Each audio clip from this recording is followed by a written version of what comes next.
So at the end of the last video, y'all seem to really enjoy the little Q&A that we did. And so let's do that again. I got a lot of questions last time on what's the best way to determine the minimum price of an item in TradeSkillMaster. So let's talk about that. Now, what a lot of people do with transmog operations is they just download and import someone else's profile. And this is okay, but I don't recommend this, mainly because the goal of TSM, of TradeSkillMaster, is to automate your specific selling mindset. You want the prices that TSM automatically puts out to just be what you would normally type in. You're just trying to save keystrokes. If you use someone else's profile, that's how they sell things on their server from their selling mindset, and that is not how you would sell them. So it's not doing you any favors. And the other thing that goes wrong, a lot of times these operations are so complicated that you don't really know what the problem is. You don't know what to change if something isn't working the way you want it to. And so you just give up on TSM altogether, and you're doing yourself a disservice if you do that, because it's an amazing piece of software. So let's build an auctioning operation for TSM. We need a minimum price, we need a normal price, and we need a maximum price. Normal price is your starting point. So let's take a piece of gear that costs 5,000 gold. The normal price is what would you post it at if there were none up on your server. So let's just keep things as simple as we can. If the region historical price was 5,000 gold, that means when you average together all of the servers over the past 2 months, all of the prices of that item, the average is 5,000 gold. So it's really reliable, especially for transmog, which is not seen very often. You don't want to just use a 2-week average because things get volatile then.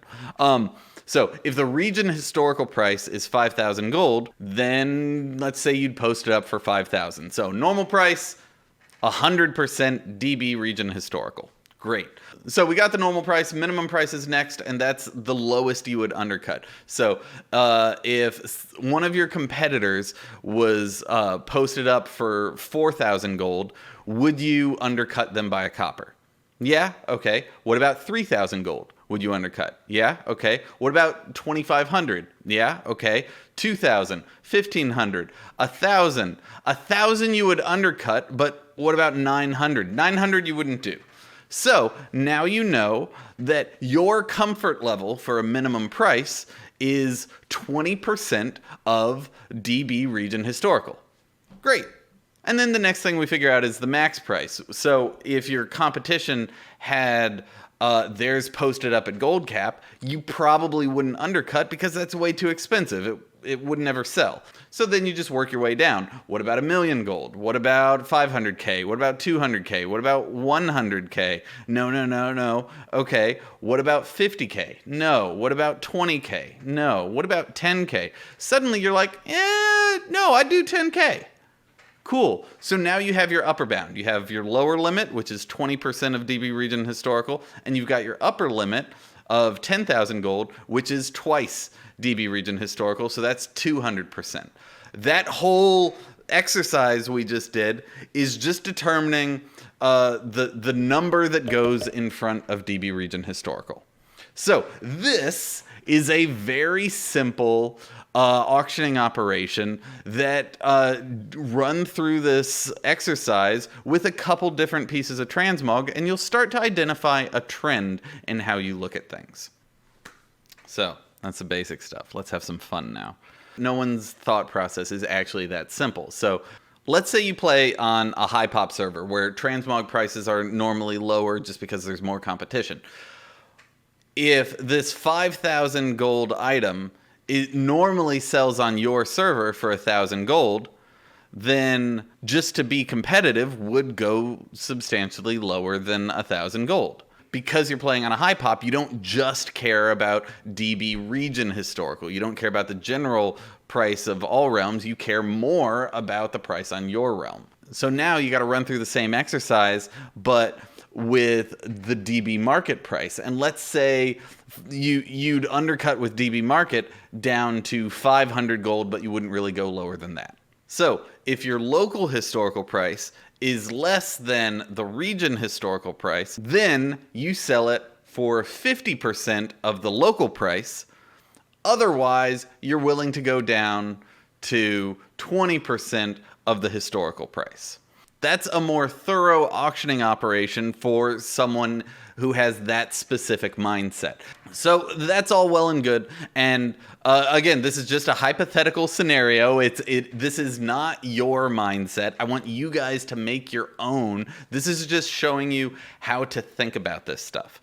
Now, in the last video, the last Q&A, we talked about posting fees and why they're for the most part negligible. But a lot of y'all are still worried about that. So if that's part of your mindset, we can incorporate that into this auctioning operation. And essentially, we can put a price floor in where even if the price that we already figured out, that's still our main thought process for how we sell transmog, but we never want to post it at a price where we'd be losing money to posting fees. Normally it is negligible, but for epics have a higher vendor price, and Mist of Pandaria gear and forward also vendors for a lot. So posting fees can matter on certain transmog gear. So we take the region sold per day and we take the inverse of that. And that gives us how many days it'll take to sell that item. And then we can multiply that by 30% of the vendor price. And that gives us the total amount of gold we'd spend trying to sell this item. So then we want to compare these. So do we take the minimum of these two items, or do we take the maximum of these two items? Any thoughts? What do you think? So we take the max. It's always just go to extremes here. If the thought process if the DB region historical is 1 copper, then we wouldn't want to post it at 1 copper. We'd want to post it at the higher thing, which is, let's say, 100 gold. So we want to take the max of these two values and we plug that in. And suddenly, with just like 2 extra steps, we went from 20% DB region historical to this big hunk-a-monk confusing thing. Now, you can make this as complicated as you want it to be. So Zionic and Shira are just amazing at TSM, and here is their transmog operation. As I said, you can make this stuff as complicated as you want it to be. Sometimes it can get a little nutty. So if you want to learn more about this, I'll put some links down in the pinned comment to the explanation of how these if greater than and max and min, how all those work. I'll include an explanation of the sources and an explanation of what Shira's transmog operation actually does. Don't use hers, make your own. That's how she sells things, not how you sell things. But definitely study her operation and figure out what you like about it, what you don't. Figure out how it works, and you'll start to get a better understanding of how TSM works. Then, once you go through all those, go ahead and ask me questions. I know a lot about a couple of different things, but each of y'all are a master of something that I don't know anything about. So let's all learn and grow together. I know this was kind of just a boring video, me just talking at the camera, but if this was helpful, then definitely subscribe, like the video, and shoot, throw me a couple bucks on Patreon if you want to. Also, I'm streaming again, so catch me over on Twitch, and I'll see y'all there. So thank you so much for watching. I hope y'all have a great day. Good luck, and happy gold making. So, if DB market is less than DB region market, so if DB historical is less than the region historical,